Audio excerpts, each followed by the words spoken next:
Laughter and melodies filled the air, creating the picture-perfect scene for what was meant to be the happiest day of my life. My name is Juniper, and as I stood there in my stunning white gown, I felt like a queen, as if I were living in a dream. Everything seemed flawless until, in an instant, it all shattered. Juniper, dear, could you come here for a moment? My mother-in-law's voice cut through the joyful atmosphere like a knife, sharp and more commanding than a request. I exchanged a quick smile with my friend and excused myself, sensing something was off in the way my mother-in-law stood, rigid and tense. Her smile didn't quite reach her eyes. "What is it?" I asked politely, forcing calmness into my voice even as her posture screamed trouble. Her gaze locked onto mine, her words as cold as ice. "It's the way you look at me, Juniper," she said, her tone dripping with accusation. "I know contempt when I see it, and you wear it on your face as plain as day. I'm your husband's mother. I deserve respect, not this silent disdain." I blinked, caught off guard by her sudden confrontation. My heart raced as my thoughts scrambled to make sense of her accusation.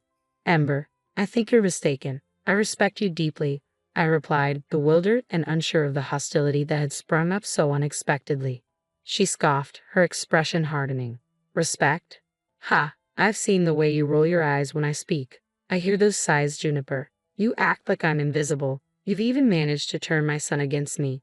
Her voice rose, drawing the attention of nearby guests who began glancing our way. The weight of their stares was impossible to ignore. I struggled to maintain my composure, my nerves fraying. Just as I opened my mouth to respond, Silas, my new husband, appeared beside us, concern etched on his face. "Mom, what's going on?" he asked, looking from me to his mother, confusion clouding his expression.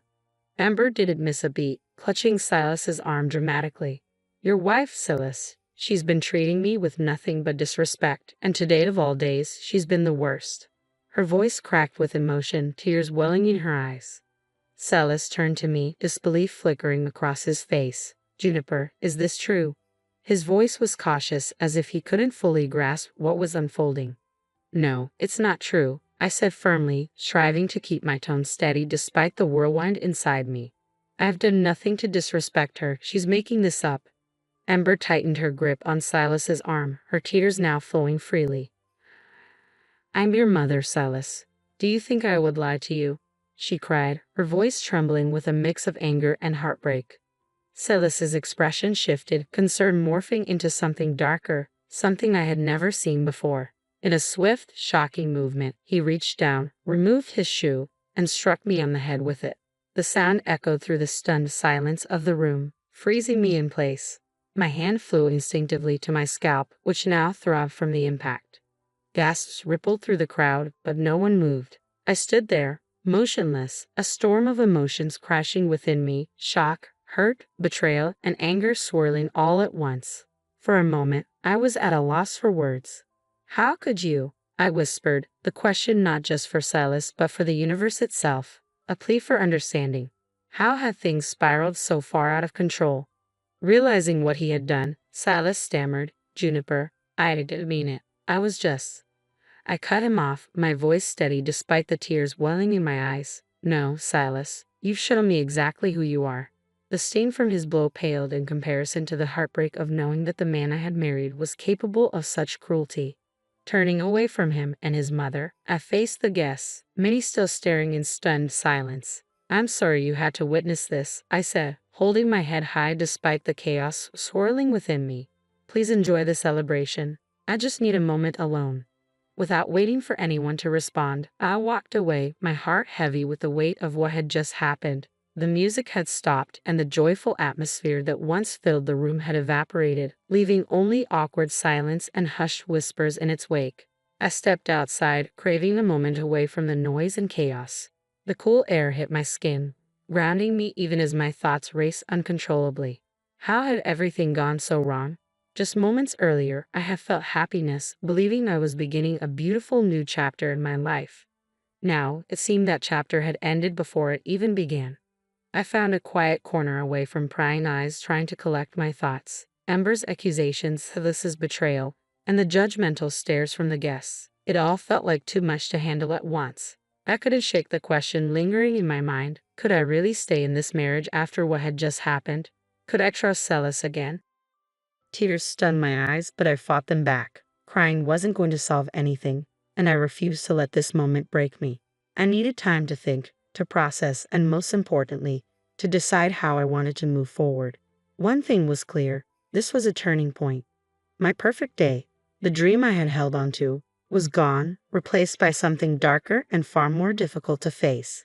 Deep down, I knew I couldn't return to how things were. I had to figure out my next step, even if that meant doing it alone.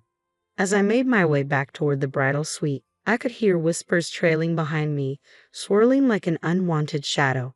But I refused to let them weigh me down. I kept my head held high, knowing this wasn't the end for me. No, it was the beginning of something new. Once I reached the privacy of the suite, I allowed the emotions I had been holding back to surface. The tears came, but they weren't just tears of pain. They were also tears of resolve. I wouldn't let this moment define me. I wasn't going to be a victim. Instead, I would rise above it. A plan began to take shape in my mind, clear and unshakable. I wasn't going to let Silas and his mother get away with what they had done. The first step was to gather evidence, proof of how they had treated me, proof that no one could deny. I knew exactly who to call: Roman, a private investigator with a reputation for being both discreet and relentless. He was just the person I needed. With him on my side, I would uncover the truth, no matter how deeply it was buried. I reached out to Roman without hesitation, confident he was the only one capable of helping me with such a delicate situation. His reputation for thoroughness made him the perfect choice. "Roman, I need your help," I told him, trying to keep my voice steady. "My husband, Silas, and his mother haven't exactly been kind to me, and I need proof of their behavior." He listened carefully, his voice calm and professional as always. "What kind of evidence are we looking for?" he asked, showing no hint of surprise. "Anything that shows a pattern," I replied, feeling a surge of determination. I explained that the abuse could take many forms: emotional, financial, or even legal. Anything that could help prove what they had been doing. "Understood," he replied without hesitation. "I'll start with surveillance and a background check. I'll dig into their history, their finances, everything. You'll get the evidence you need." With Roman on my side, I felt a spark of control ignite within me. For the first time in days, I had a plan. From that moment on, I began documenting every interaction I had with Silas and his mother, every conversation, every phone call. I needed to gather all the evidence I could. I wasn't leaving anything to chance. In the midst of the storm, my best friend Lilia became my lifeline. She had been there for me through thick and thin, her unwavering support giving me the strength to keep going. "Lilia, I don't know how I'd get through this without you," I admitted one day, feeling overwhelmed by the weight of it all. She placed a reassuring hand on my shoulder. "You're not alone, Juniper. I'm here no matter what, so tell me your plans." I explained everything to her, from gathering evidence with Roman to my desire to expose Silas and his mother for who they truly were. Lilia's expression darkened with concern. "Juniper, be careful," she warned. "They're not going to see this coming, and when they do, they'll be furious." "I know," I said with a determined nod, "but I can't let them get away with this." Over the next few weeks, the pieces of the puzzle started to fall into place.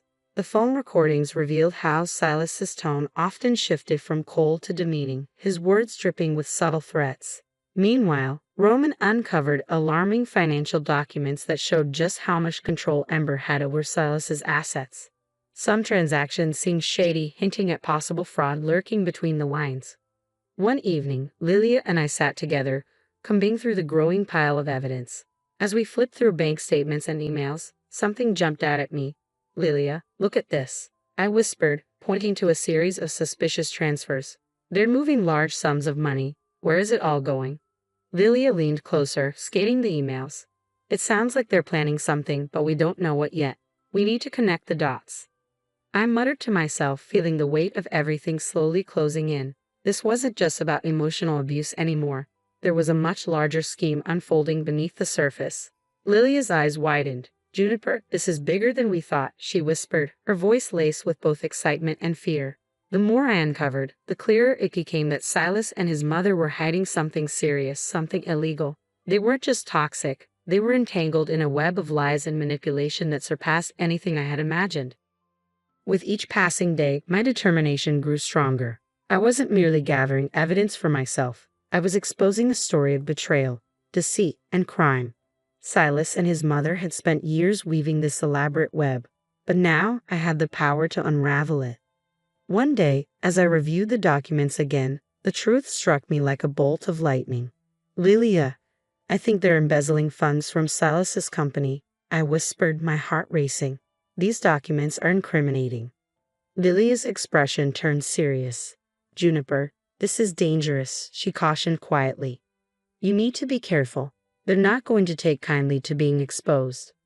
I know, I replied, feeling a mix of fear and determination, but I can't back down now. There's too much at stake. This wasn't just about their cruel behavior toward me. It was about something far more serious. I had everything I needed to make a move, and it was time to act. The moment had come to take control of my life and ensure they faced the consequences of their actions. Lilia, I said, my voice steady despite the storm brewing inside me. I'm going to expose them publicly, I declared. Lilia hesitated, fully aware of the risks involved. Juniper, that's risky. You're playing with fire. But she added, if anyone can do this, it's you. With Lilia's support and the evidence securely in my hands, I felt stronger than ever. I wasn't just fighting for my own justice. I was ensuring that Silas and his mother would be held accountable for everything they had done. It was time to bring the truth into the light. I decided to organize a grand event, disguising it as a significant announcement. Friends, family, and a few media contacts were invited. I needed people who would spread the story far and wide. Once the truth came out, there would be no turning back. The venue was lavish, buzzing with excitement and curiosity, everyone eager to hear the big news. As I stood at the front of the room, I took a deep breath, steadying my nerves. The moment of truth had arrived. Thank you all for coming. I began, keeping my voice calm and composed. Silas and his mother stood beside me, their faces lit with pleasant smiles, completely unaware of what was about to unfold. They believed this event was part of their carefully crafted image, a celebration of their success. But they were about to learn the truth. The lies they had built their lives on were about to come crashing down. Juniper, darling, we're so proud of you, Silas said, his voice sweet but hollow like syrup masking poison. He stood beside me with a smile that didn't quite reach his eyes. Whatever this announcement is, we support you. His words dripped with insincerity, but I held myself together, taking a steady breath. This moment wasn't for him, it was for me. I turned to face the room, scanning the eager faces of friends, family, and media guests. Thank you all for being here, I began, my voice steady. I've gathered everyone here today to share some important truths about my marriage and the Brown family. Amber's smile faltered, her confidence slipping as uncertainty flickered in her eyes. Truths, she repeated, her voice shaky with disbelief and fear. Juniper, what do you mean? I met her gaze without hesitation. I mean the abuse, the lies, and the illegal activities that have been hidden beneath the surface. My voice grew stronger with each word, and a tense silence fell over the room as the crowd hung on my every syllable. Silas's face turned crimson, his barely contained rage bubbling just beneath the surface. Juniper, have you lost your mind? He hissed through clenched teeth, his fists tightening at his sides. Quite the opposite, Silas, I replied with eerie calm. I've never been more clear-headed, and I've never been more sure of what I need to do. With that, I gestured toward the large screen behind me.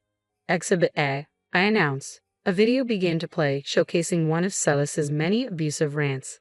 His cruel, angry voice echoed throughout the room, and a wave of gasps rippled through the crowd. I watched as Ember's face drained of color, her hands trembling as she clutched the edge of the podium.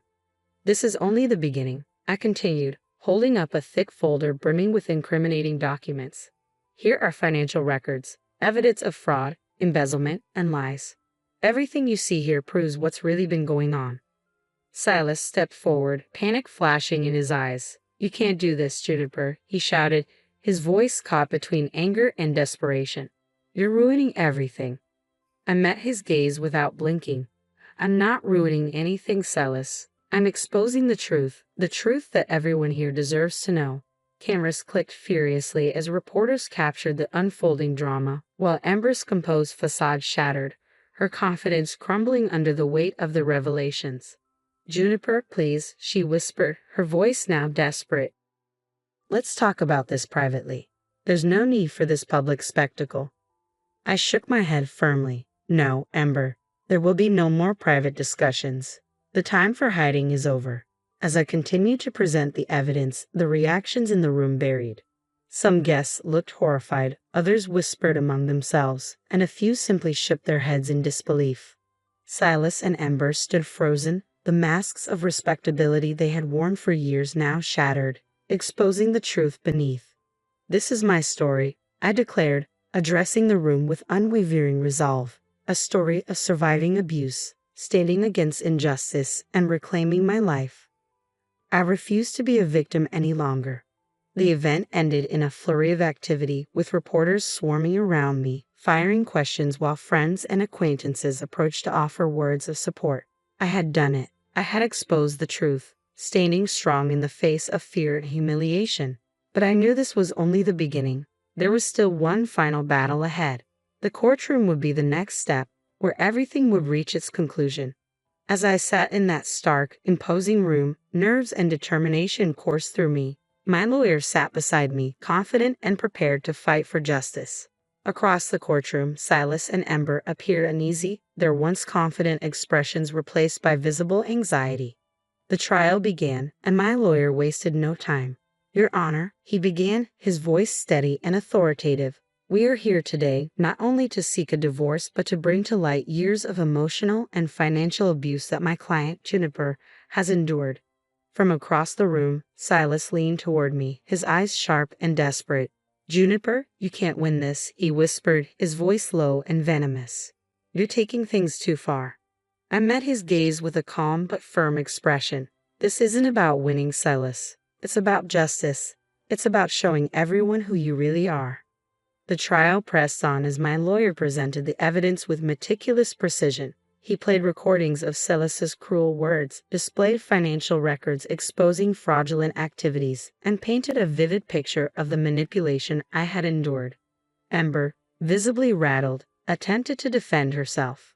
"Your Honor, this is all just a misunderstanding," she stammered, her voice weak and unconvincing. "Juniper is exaggerating. This has been blown way out of proportion." I looked her in the eye, my voice steady and unwavering. "Exaggerating? The evidence speaks for itself. You can't hide from the truth anymore." The judge reviewed everything carefully, taking time to analyze the documents, testimonies, and facts presented. Minutes stretched into what felt like an eternity, but I stayed composed, knowing the truth was finally being revealed. After a long pause, the judge made her ruling.